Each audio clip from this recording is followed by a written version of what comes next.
And welcome to What's Brewing in Video Instant Reaction. This is the post-game video for the What's Brewing Show podcast after the UCLA-Oklahoma game. And it wasn't as bad as expected. There were some bad moments for UCLA, but there were also some improvements, a lot of improvements actually, especially on offense. The defense did really well, but they gave up quite a bit of yards and points to Oklahoma. Oklahoma won. They didn't put up 63 points as they did last year against Florida Atlantic, but 49-21, that's still quite a big victory for them. But still, UCLA beat the spread. Another takeaway from this is that UCLA is definitely better than Florida Atlantic, so suck it, Lane Kiffin. And there are a lot of positives with this. First off, the offense definitely improved. Wilton Spate was out. He wasn't even dressed for this game, so this was all DTR. I was thinking that maybe Chip Kelly would insert Devin Monster into the game at some point. He did, but only for one play, as DTR's Dorian Thompson-Robinson, the true freshman, had his helmet knocked off on a play, and he had to sit out that play. But other than that, Monster didn't get any time.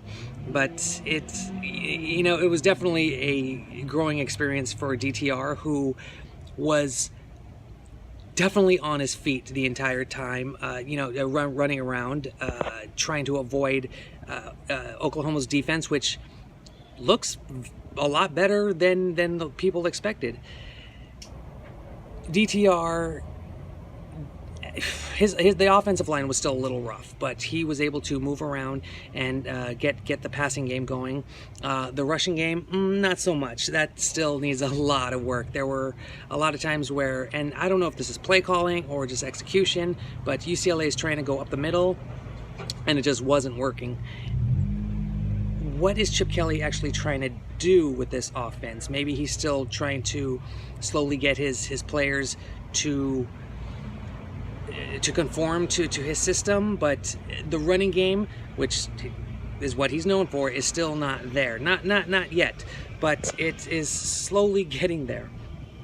But the passing game was a lot better.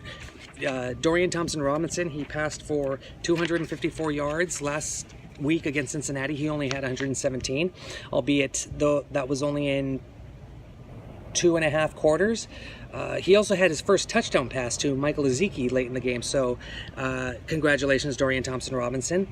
In the receiving end, Caleb Wilson, he caught 92 yards, caught passes for 92 yards. He had a huge catch in the second drive of the game, which led to UCLA's first touchdown of the game, which actually put the Bruins up 7-0 to start the game. So, hey, go Bruins. Theo Howard had 53 receiving yards, so the passing game was there, although even though Chip Kelly looked like he was trying to get the run going, it seemed like he was just forcing it. I don't know how many first downs the Bruins ran, but it seems like they should have maybe passed on first down occasionally. That's just me. But the passing game was a lot better. Running game, still a little to be desired, but Bolu Olaronfomni, he had 2 rushing touchdowns on the day. Only managed 56 yards, but like I said, the running game was just not all there. As for the defense, they showed a lot of chutzpah. They were really good holding Oklahoma to only 21 points in the first half.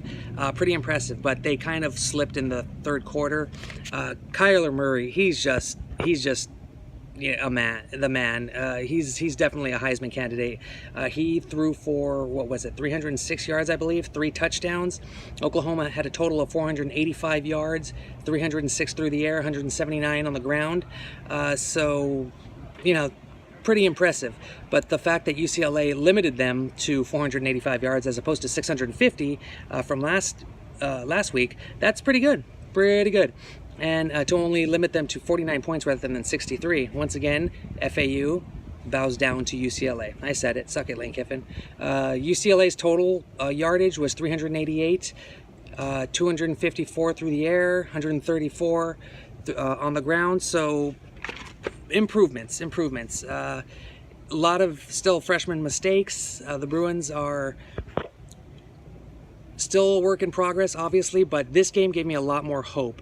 After last week against Cincinnati, I thought the Bruins would have a tough time against Oklahoma, Fresno State, their next opponent, Colorado, like the list went on. That team that played last week would have a hard time getting through this season. But this team that played this week, and forgive the shadow, it's the American flag waving over me, looking over me, protecting me, giving me hope.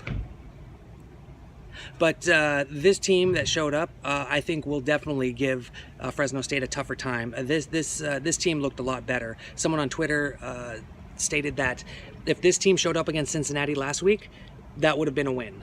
And, you know, definitely, because the defense, we thought the defense, a lot of people thought the defense was the highlight of last week's game, and they did show up and make some really good plays. You know, Darnay Holmes had a sweet circus catch of an interception. Oklahoma's offensive line, you know, didn't really allow a lot of pressure, but for the most part, they were hitting big.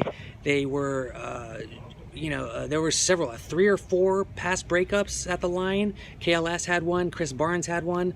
So there was, you know, there's just a lot of hope for this defense for the future. Offense is still a work in progress, but hey, they'll get to that. So this is our quick instant reaction. I think the Bruins improved. Still a couple of plays. But for the most part, it was better to see what was going on. Scheme-wise, you know, maybe they're just working with the freshmen and trying to get everyone to buy into what's going on. But it, you know, they went fast a few times, a lot better than last week. But for the most part, it was still, you know, could have improved. Could have been, you know, some better decision making, some better play calling. But it was good. It was good. I liked what was going on. And yeah, that's it for the What's Bruins show in video.